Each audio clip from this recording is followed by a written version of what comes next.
This episode of Nuff Said is brought to you by Tweaked Audio. To get awesome headphones, go to tweakedaudio.com and use the coupon code Southgate to get 30% off, free shipping, and a lifetime warranty. Or you can get there through the link on our website, southgatemediagroup.com.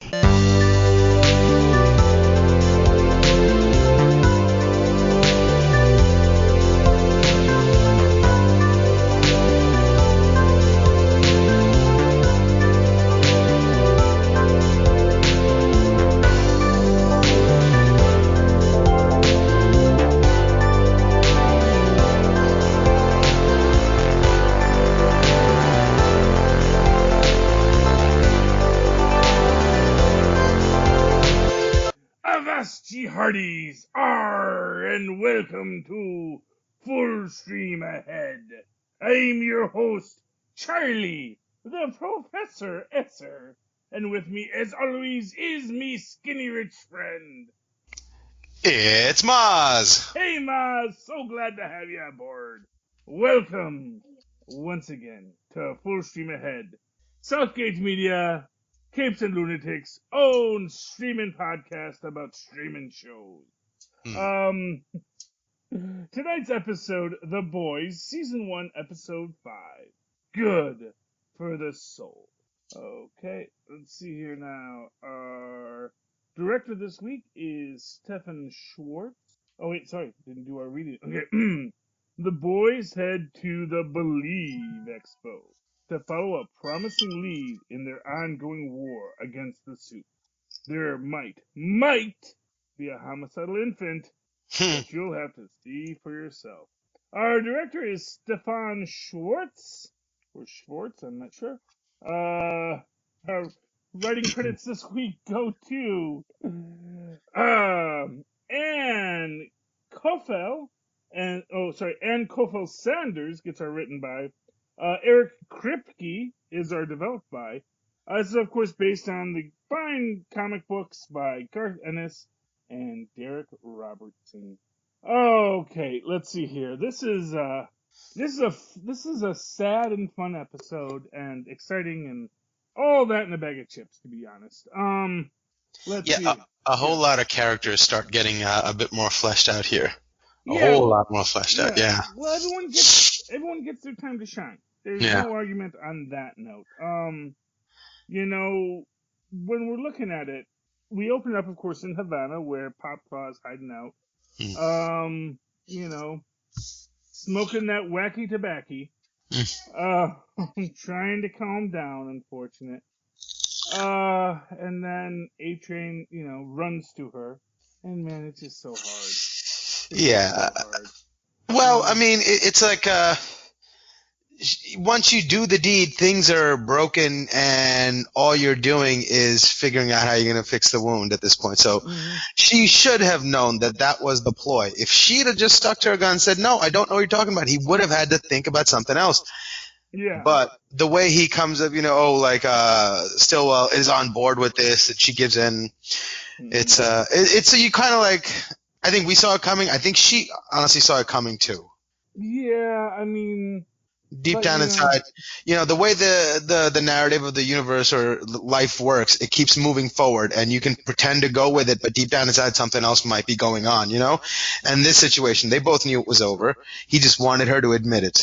Yeah, but at the same time, you hope, You believe in superheroes, you want to believe in fairy princess stories too, And that it could have been something more. But, the minute, what I'll tell you is the minute he asks, did you tell anyone else? You're right, yeah, she should have known. And then I think she should have known from when he said, Stillwell says we're okay now. I was like, come on, how do you buy that? Because it's what he's been saying he was going to do for a while. Yeah, but I mean, it's like when your dad says he's going to take you to the circus, and then one day he says, okay, today we really are going to the circus. You don't doubt him just because he's lied every other time. Yeah, but especially if you accidentally crashed his car the day before, and he's mad at you. Yeah. And then he comes in and says, hey, son, we're going to go hunting. Yeah, well, I don't know. I hope your father's not a homicidal. No, no. Yeah, I think I went overboard on that one. Yeah, But I was doing like the little kid wanting to go to the circus. Man. I don't know why my brain went there, but you know. You're a little It's more because dark and cynical than me. yeah. Well, either way. Watching too much of the boys, obviously. Well, yeah, indeed. You got to mix it up with some Teen Titans Go. That's what it's called, things in moderation. Anyway, so back on subject. So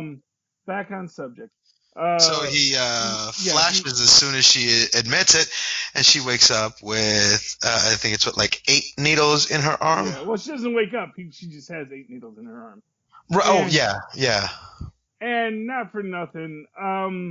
That's not suspicious. Yeah, all at once. Yeah, it's like, even how did you do it? And you don't have the belt on your arm, so it's like it was. I mean, I guess maybe he's trying to show that she tried to see, but that's the thing, is like it won't even show his track marks because A, if she has a healing factor, it's going to heal, and B, if it doesn't heal, it's going to just be like 8 intentional shots, which maybe looks like a suicide, which is probably what they rule it. Yeah, but I think the other side of that equation for him is that Vought really has a lot of pull, so they can just pay the cops. If the scene looks good enough for the cops to be able to spin the story believably that they want to have spun, then they will, if they're getting paid. Well, I think it's selling that she's in Havana.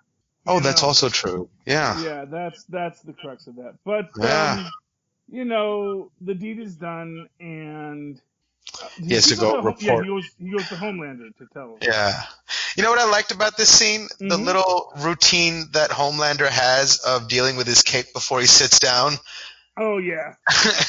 And he does that repeatedly. Yes. Yeah, it's like a movement he's learned over the years. I thought that was a cool little touch. I thought it was really nice. You don't want to sit on the flag, Yeah, that's true. You see, he wanted the flag, but now he's got to be super careful when he sits on it, That's the moral of that story, Yeah. Yeah, but what I like about that is also Homelander calls him out about being hopped up on the V. Yeah. That he's like, no, dude, you're already super. You don't need to keep doing that. Yeah.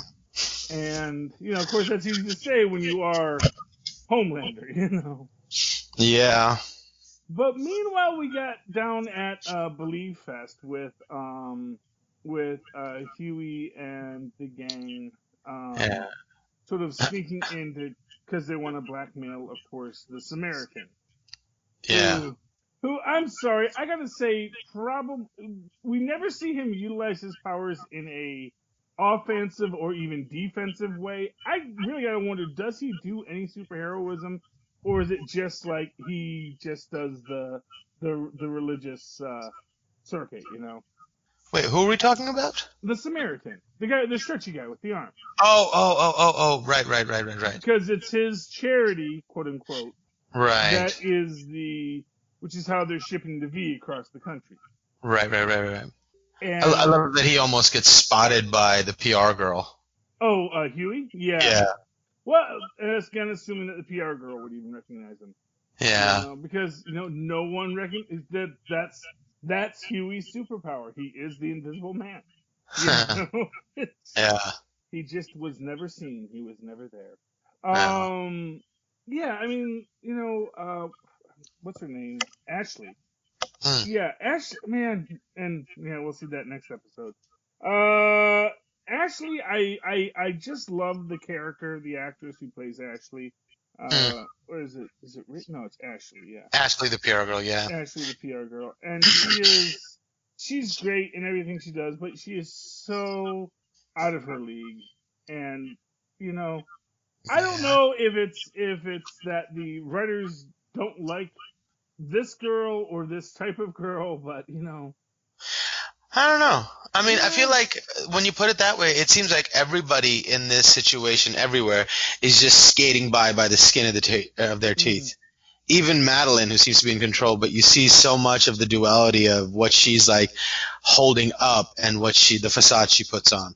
Yeah, it is. It's it is interesting. And I don't think it might be the last we see of Ashley, because as we see in the next episode, is it the next episode where the marketing guy is in the group therapy scene? Yeah. The marketing guys So, in the So, and we'll get to that. Because no, it's not right, marketing. but He's a writer. He's a writer. he's the writer. And so if we saw him again, we might see Ashley again soon. Oh yeah, maybe. There's only 2 episodes left, so. Well, there's always next season. She's a character that I could see coming back. I mean, I certainly could too. I mean, heck, if nothing else, there are tell-all books to be written. You know. Yeah. And people like that suddenly become ally. Enemies can become allies with the simplest of moments. Actually, one of the things I really liked in this is a reference to one of the lesser-known characters. Well, maybe not lesser-known, but lesser-known characters in the Boys universe is Drummer Boy. Starlight mentions that she dated Drummer Boy Right. early on. Drummer Boy is actually part of sort of this little Avengers pastiche they did. Huh. He was like a Captain America, and then there was a Tin Man who was the Iron Man, and like I said, I never read the stories, just know it from the Wikipedia pages, but it's very interesting, and I'm a little disappointed that we don't get more of that. More of this, like, little side stories of the histories of the Boys. But anyway, I thought it was very cool that she calls out Drummer Boy there. We haven't seen a Drummer Boy in the series yet, right? No. Oh, okay. No. There's basically the idea. This, like I said, in the original series, from what I've read on this subject, I think I've read like 2 or 3 actual books of the Boys, but from what I've read on like the additional expanded universe of it, there's basically what happens to Starlight in our first episode happens to. Basically, it's kind of sort of like the pledging aspect of it, but they often like do that and then tell them, "Nah, dude, you're not." And it's like, it's not just pretty girls who get given the deep treatment. So, but to that extent, we actually get some great aspects of Starlight where she starts to realize it's like the world that was always right in front of her, she now starts to see. And that I found to be a really interesting. Although, man, Butcher is like the most unlikable person in the world. They're really trying hard to get us there. I wonder why that is. Well, because I think he's actually very unlikable. I think the big twist with Butcher is no, he's not a nice person. He's actually as bad as any of the people he's after. And it's almost like he goes and has these little conversations with people and brings it to a head and brings it to a point and drives a clear line between them by doing something or implying something. Because like they start off wanting you to identify with him, and slowly they make it really, really more and more uncomfortable and be like, that's okay. So now he feels like the kidnapper, and they all are, especially Huey, are like his kidnapped victims. Yeah, he's Rick Sanchez without the pathos. Right, very much so. His Rick Sanchez gets to sit sadly on his toilet by the end of the last episode, and no, it's just he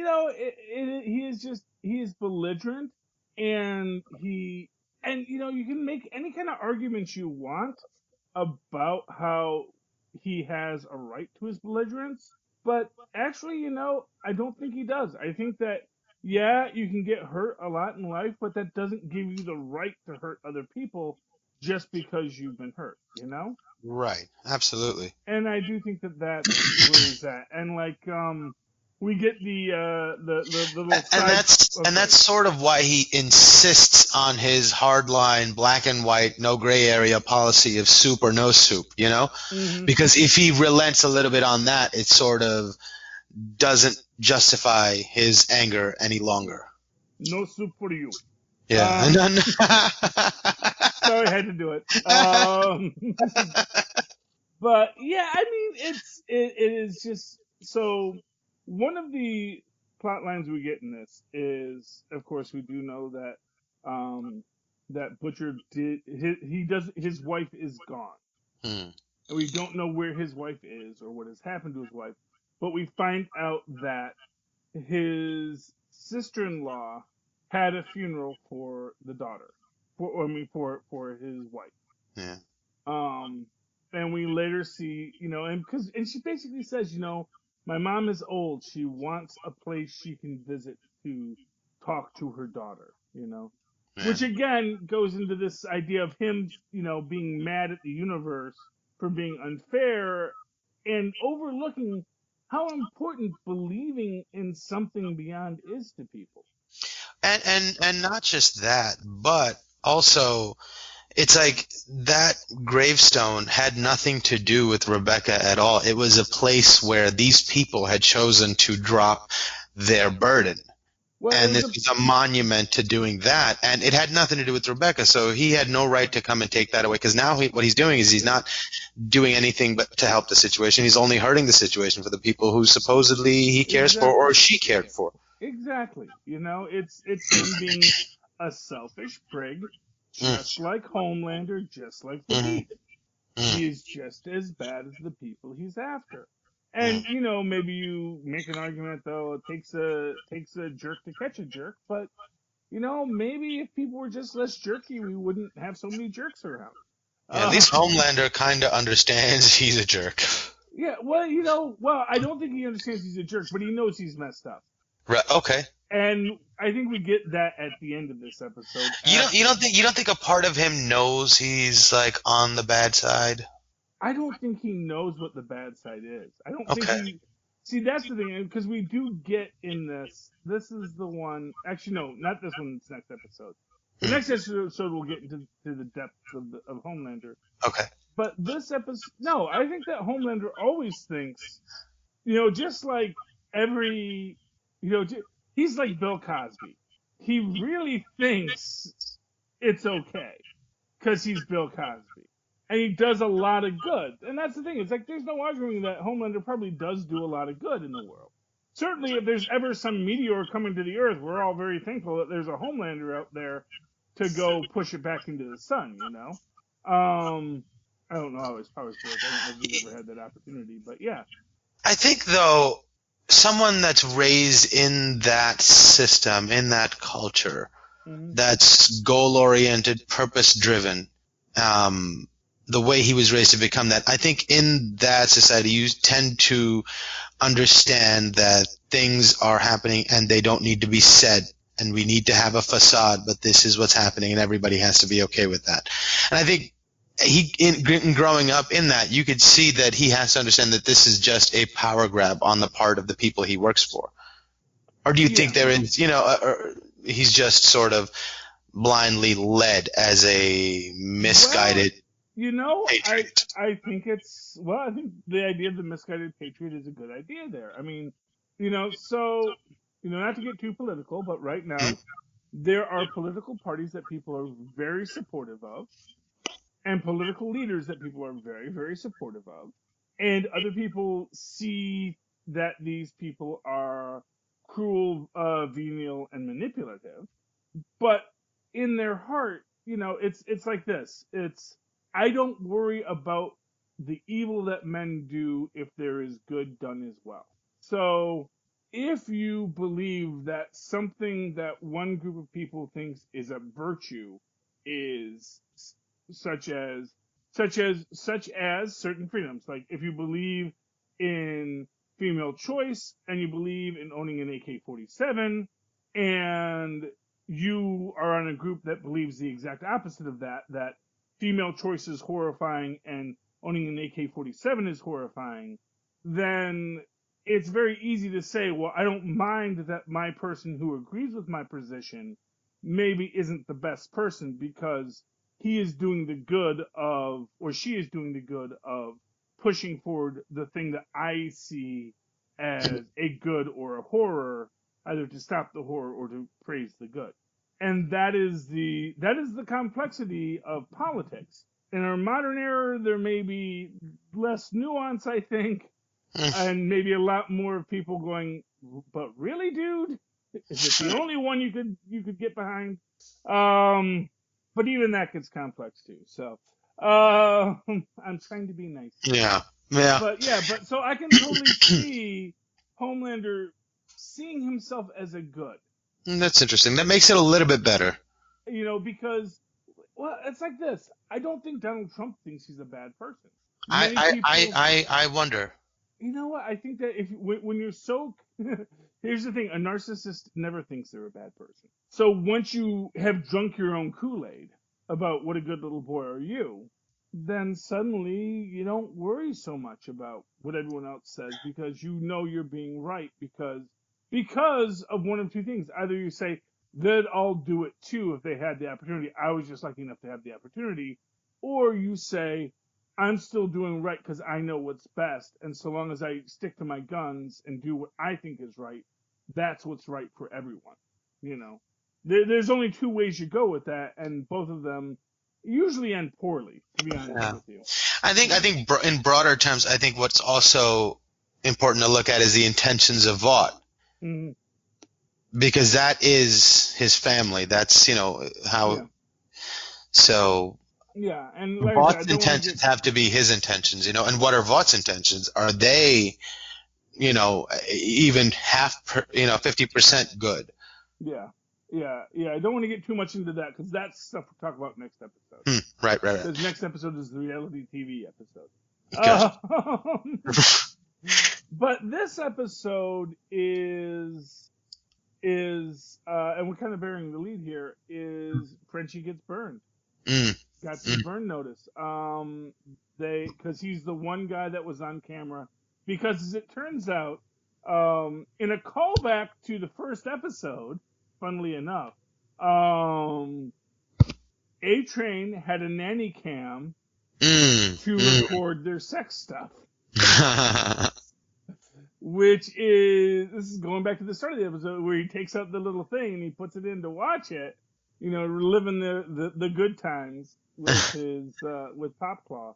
And then all of a sudden it gets to the next time it became active, which is weird that it only records when she's having sex. That's a very I don't know what kind of AI you got in that nanny cam, but that's like I think you got a pervy AI in your nanny cam. That's all I'm gonna say there. I like a world where you can buy a pervy AI. Yeah, it's like as soon as it realizes I recognize intercourse. Now I will begin recording. You know, that's a drop for you, Phil. Anyway, yeah. So, but long story short, he sees the poor landlord. Then he sees the boys who are really our boys walking in, and of course the one person who like a mug looks right at the camera is Frenchie. Oh, poor Frenchie.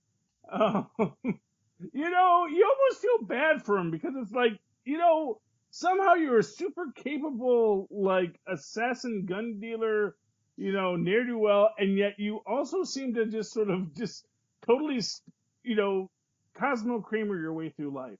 Just Yeah, sort of stumble right into it, both yeah, good and he, bad. he is that, feather in the wind kind of a person.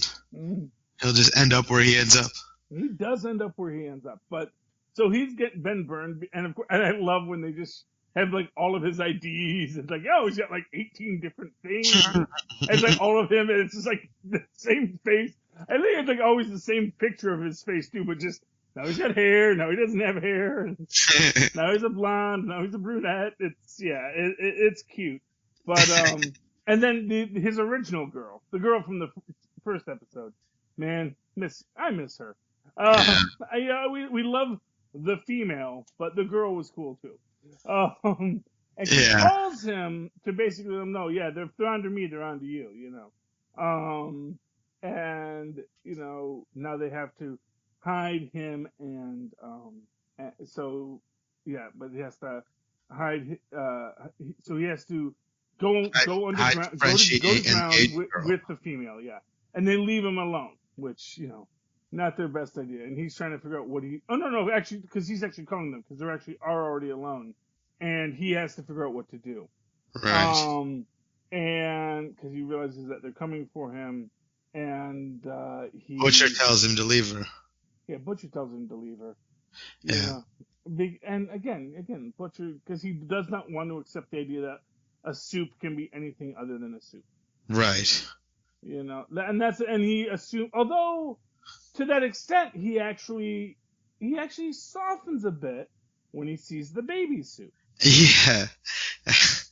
And that is, I mean, I'll tell you what, man, Baby Yoda, you can say what you will. I think Baby Laser Eyes is he could have had a run if this was a more family friendly show. Yeah. Yeah, it is interesting because of course they do find that, and you even hear him when he's getting the compound V out of the IV bag, and Mother's Milk makes a point to him, hey, be careful, get an air bubble in there, you could kill the baby.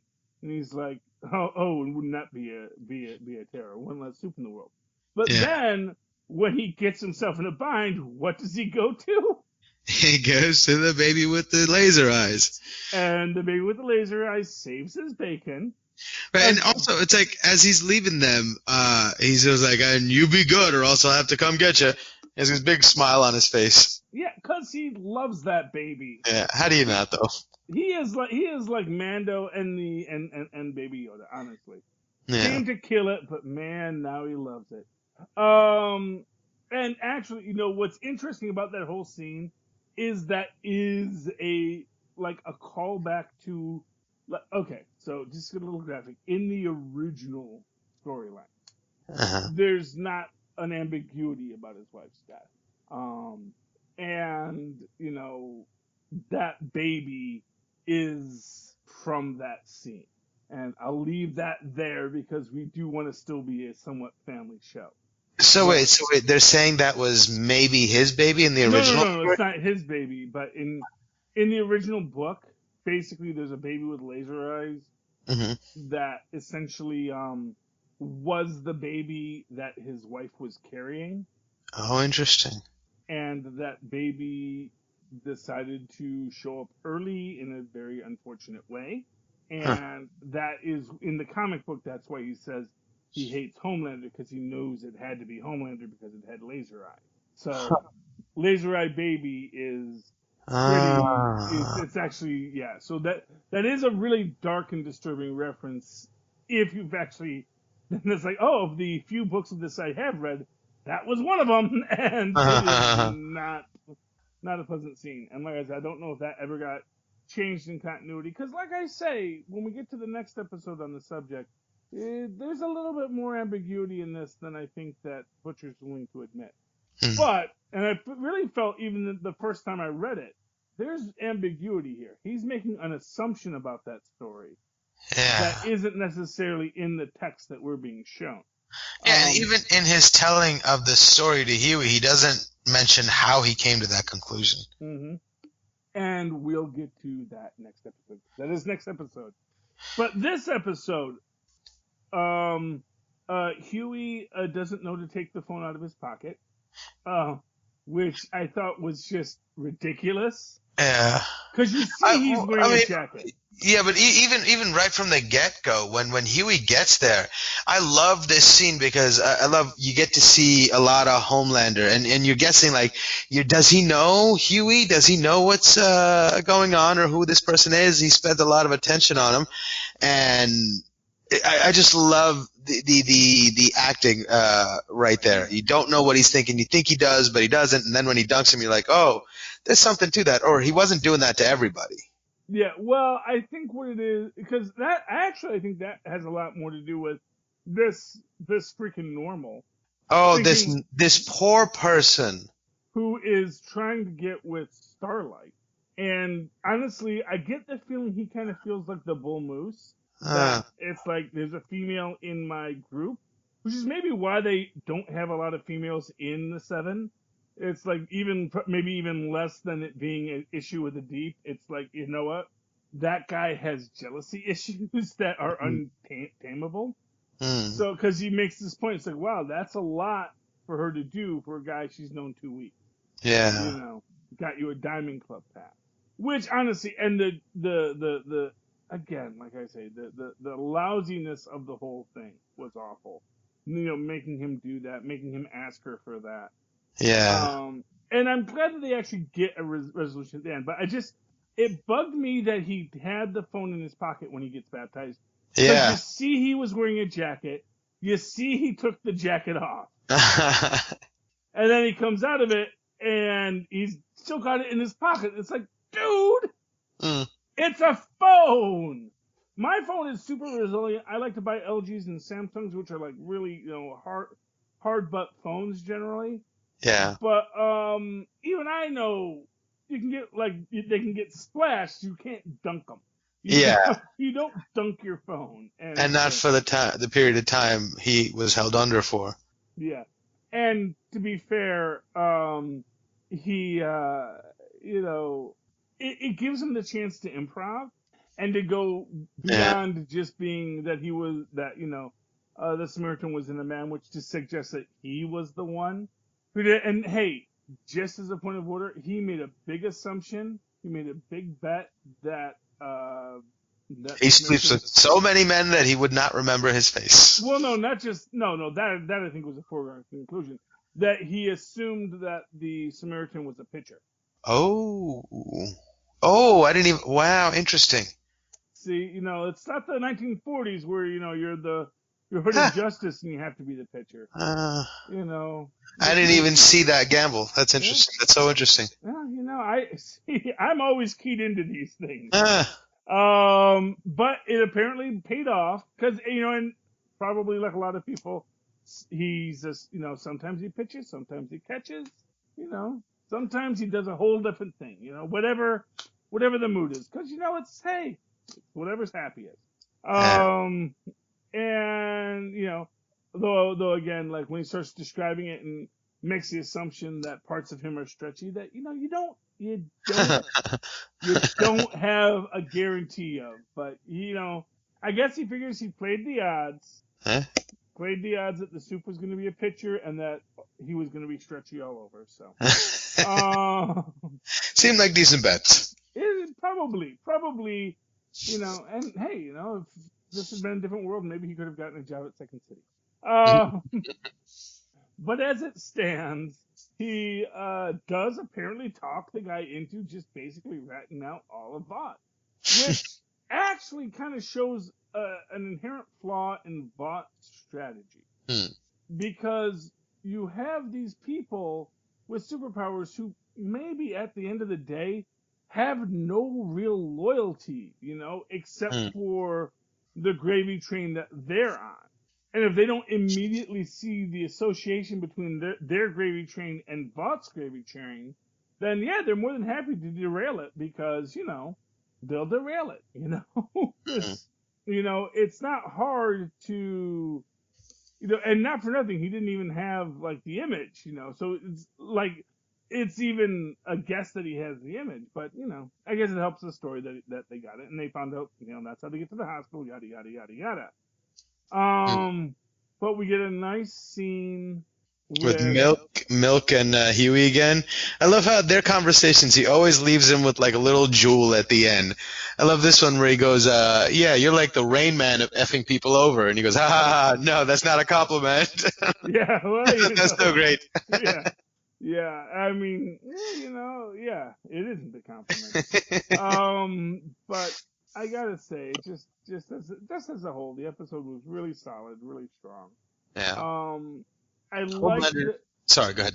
I was gonna say I like that Huey and Starlight actually do reconcile at the end, and that Huey comes clean to her. Well, yeah, but it's like, but did he? Because it doesn't seem like that she knows anything going forward. But I thought, this is going to be this big moment. It's like the two families coming together, and finding a way through one union to come together. I don't know, but I'll put it this way: he was as honest with her as he felt he could be. Yeah. And to be fair, he makes it clear that he was in trouble, that he exploited her for a reason, and I think really kind of almost says, yeah, we were blackmailing the Samaritan. Now, it doesn't go into doesn't go into any of that stuff, but the real admission was that I betrayed you. Yeah. But I actually am falling for you, and nothing makes sense, but I just want you to know I do care about you. And that is, I don't want to say it's good that she accepts that, because honestly, that someone admits that I was a horrible person, now forgive me. isn't really a good argument. Well, But it's also in that I see you. mhm. And I see what you were saying, and I see who you are and who you want to be. And I see that. And after, being surrounded everywhere at every turn by people who want you to be something else and don't really see you or want to see you. And there's someone saying, I heard what you said and it made sense to me. I get what you're saying. I see your worldview and I get it. I see you. And that's powerful too. So she's like, oh, what else am I doing? And that was nice. So, I think that was her thinking. I think that's a fair cop of it. I think that's a fair cop of it. Yeah, but then again, and let's just talk about the final. And it might not have been the final, well, because there's actually two more moments in this I really want to talk about. One is, Right. Was it Bête Noire and the female? Mm. Mm. Because of course, Frenchie lets the female go and she runs, which I just love that he, like, he says, I'm going to free you and da da da. Leaves her, and like even before he gets the second cuff off, she's just out the door. Yeah, I was just afraid she was gonna like maul him before she left. I was just glad she didn't immediately murder him. but then when Frenchie realizes Bête Noire is after him, she comes back because she actually did follow him. Yeah. There's more to her than just hopped up on V. And we get to see how BA her superpowers really are. Mm-hmm. That as BA as everyone wants to be, she actually has a butt-kicking healing factor. Yeah. Now, I don't know if it's one it's more than even healing. It's bring back to life factor. Well, yeah. Well, that's the question. Is it because that was one thing I thought about that. Is she was dead on the floor for a while. Yeah. Bête Noire leaves, and then Frenchie circles back, which again just shows the real talent of Frenchie, man. He can just slip away, and slip back, and he's really good at that. But he slips back, and she's on the ground, and she's dead. And then as soon as she gets up, that's when the healing factor starts. And I wonder if it's like a Mr. Immortal kind of power, where it's she'll take damage, and it'll be damage until she dies, and then her body will just, reset to factory settings. And that was awesome, and that's going to inform a lot going forward. But then the other thing, and this is the thing that really messes it all up, is, of course, at the rally at the Belief Fest, Homelander does this whole fire and brimstone. I am God's right hand. Send me to kill the infidels. Kind of thing. And when he comes back to what's her name, the Vought, Madeline. When he comes back to Madeline, and then she's like, you can't do that. You can't say that. And then she does this weird Oedipal MILF thing to him. Yeah. That is super, super creepy and so works. I know. Where you get oh man, you need to be loved. You only had the wire mommy. You never had the plush mommy. You were the rhesus monkey who was damaged. And actually, literally, we see that next episode. But yes. Yeah. That was an intensity. My favorite thing about that, though, is when she's sitting there at her desk and he's staring at her through the wall, and she goes, "If you're gonna, I can see you." And he looks up and he just notices again. And she's like, I've always seen you. And that's such a great moment. Because if you carry over from the last conversation they have in the parking lot where she's taking the baby to the doctor, she turns around and she goes, we need boundaries. And she's like, firm. And she turns around and she's like, oh my God. And she had this look like she was afraid on her face. And then you get to this moment and she completely, I love how she handles that whole situation, completely cuts his legs out from under him right before they're about to talk about a very important issue that they're going to have to come to an understanding about moving forward. And I love that moment. It was so brilliant. And you know what the difference between those two scenes are? She was holding her baby in the other one.